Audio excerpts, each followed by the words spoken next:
잘하신 것 같고요. 또 한 가지 원인이 그 국내 그 투자자들의 해외 주식 투자, 이게 지금 작년까지 연간 100조 원 이상, 예, 한 200억, 300억 불 정도까지. 1,300억 불이 해외 주식 투자했다. 그러면 우리 돈으로 하면 한 200조 원 정도가 해외 주식을 투자했던 거잖아요. 네네. 이것 때문에 저기 해외 주식 투자에 의한 외환 유출을 좀 관리해 보자고 해서 아마 네. 개별 주식 레버리지 제도를 도입했던 것 같아요. 예, 작년에 사실은 일반 레버리지 상품이 홍콩이라든지 해외에서는 이미 있잖아요. 그러니까 있었습니다. 뭐 삼성전자든 하이닉스든 그 말고도 여러 종목들이 있는 거 같은데. 300까지도 또 어떤 나라는 심지어 있었습니다. 그러니까 이 레버리지가 2배, 3배까지 되는 해외 그 레버리지 상품이 있으니까 국내 투자자들이 해외에다가 이게 투자를 하니까 그걸 국내에서 소화를 하자고 아마 삼성 그리고 하이닉스에 대해서 2배의 그 레버리지 상품을 개발했던가 봐요. 그런데 이게 어쨌든 주가의 급등에 따른 일종의 조정, 뭐 일부 급락, 이 조정을 좀 심화시켰다는 비난이 있어요. 근데 이거 지금 예를 들면 의견이 다르던데 이게 주식시장의 불안정을 심화시켰다.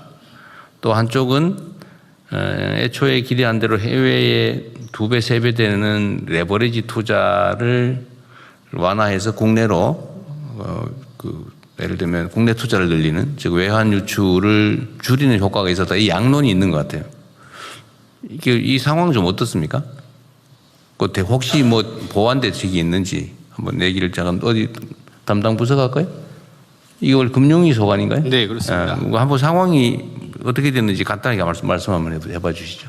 네, 그 말씀 주신 대로 이 취지가 뭐냐면 해외에서는 그때 됐고 해외에서는 2배, 3배까지 뭐. 네, 우리나라 상품인데 우리나라 상품을 갖고 레버리지 상품이 있었고 그리고 또 국내 투자들이 해외 나가서 하고 있었고 그러니까 해외에서 되는 걸 국내에서 막는 이 제도를 오히려 국내 제도권 틀로 들어와서 투명하게 투자자 보호를 그쪽 가면 더 약하거든요. 그래서 투자자 보호 같은 경우는 예탁금이라든지 교육이라든지 더 강화돼서 보호하는 게 맞고 상품도 투자자 선택권 다양화하는 측면도 있고 그래서 오히려 자본시장 선진화라든지 이런 측면에서 이런 것들이 필요하다. 이런 측면에서 했는데 문제는 이게 어쨌든 국내 투자자들의 불만의 한 원인이 됐던 건 사실인 것 같아요. 그러니까 이게 이제 상승 국면에서는 오히려 상승을 심화시키고 격화시키고 하락 국면에서는 하락을 좀 심화시키잖아요.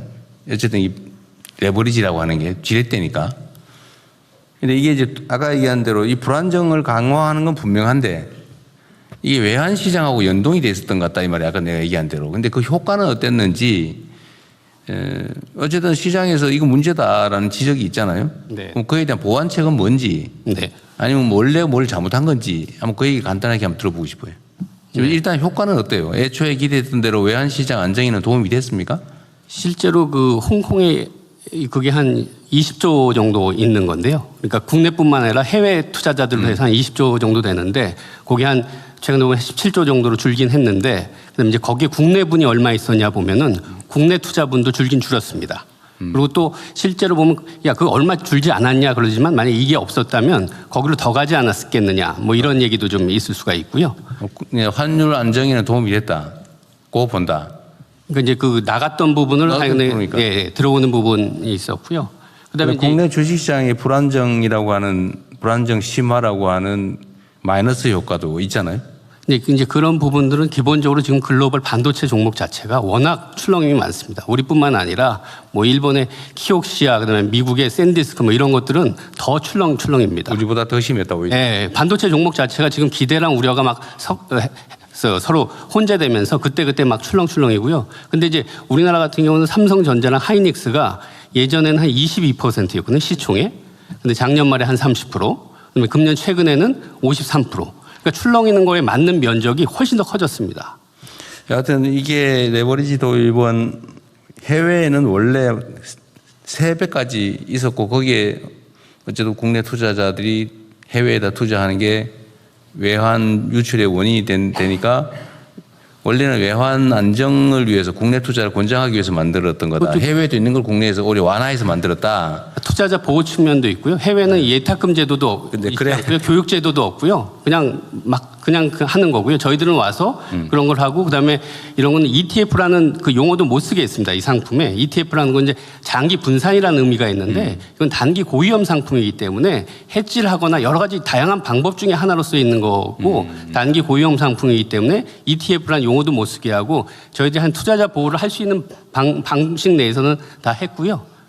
하여튼 그 당국으로서는 나름의 노력을 했다고는 하지만 시장에서는 필요 이상으로 시장 불안정을 키웠다라고 하는 비판이 있고 그건 환율 안정이라고 하는 측면의 정책 효과를 노렸다고는 하지만 뭐 국민들이야 그런 것까지 고려해야 될 건 아니고 하여튼 시장 주식시장의 참여자들 입장에서는 이거 정책상의 비효율 또는 문제가 훨씬 더 크다라고 보니까 그 어쨌든 보완책은 신속하게 또 충실하게 만들어야 됩니다. 지난주에 시간이 너무 오래 걸리는 것 같기도 하고요. 지난주 목요일 날 발표를 했습니다.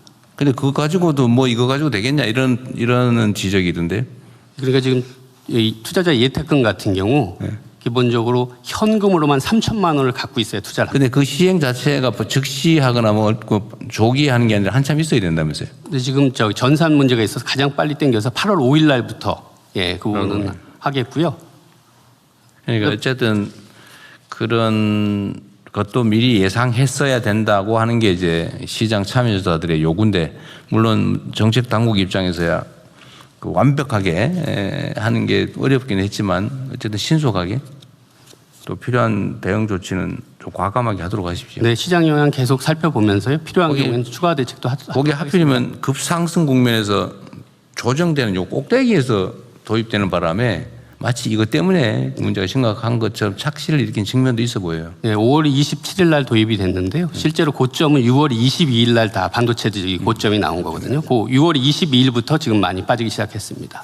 대통령님 아까 말씀하신 그 외화 자금 유출입과 관련된 거는 이제 부총리님이 말씀하신 게 작년 전체로 우리나라가 해외 증권 투자한 게 1,400억 불이 나갔습니다. 작년에. 200조 대는 나갔다는 거고. 해외 이제 뭐 기관과 작년에만 개인 그래서 그게 이제 개인이 400억 불이고요. 기관이 1,000억 불 정도에서 작년에 1,400억 불이 해외에 나가서 그래서 작년 이제 4분기 그럴 때 이제 환율에 엄청난 부담이 됐는데 올해는 기관들은 뭐 그 추세로 가는데 개인들이 전체 400억 불 한 게 올해 6월까지 28억 불에 그쳤습니다. 그러면 400억 작년에 연간 400억 연간 400억 불이니까 뭐 단순 반기하면 한 200억 불이 돼야 되는데 올해 상반기에는 올해 순유입도 많고 28억 불로 대폭 줄었습니다. 물론 이제 우리가 RIA 이런 조치도 했지만 그래서 개인들은 현격하게 해외로 자금 유출하는 게 순유출이 줄었습니다. 이런 효과들도 일부 작용했다고 봅니다. 하여튼 그거는 정부의 정책 효과고 주식시장 참여자들은 이것 때문에 변동성이 커지고 낙폭이 커졌다라고 생각해서 이제 피해를 입었다고 생각하는 거니까 보완 대책을 어쨌든 만드는 것도 우리 몫이죠. 하여튼 정책이라고 하는 게 여러 면이 있어 언제나 어렵습니다. 이쪽을 방어하면 이쪽에 문제가 생기고 진짜 어렵죠. 우리 부처 장관님도 일하기 어렵죠. 이거 하면 저거 문제고 저거 하면 이거 문제고. 자 어쨌든 참 어려운 상황인데 또 어떤 슬기롭게 잘 대처해 갑시다. 네, 다음 할까요? 그럼 추가 의견 없으시면 원하는 대로 접수하겠습니다. 다음은 GMO 완전 표시제 시행 추진 계획에 대해서 식품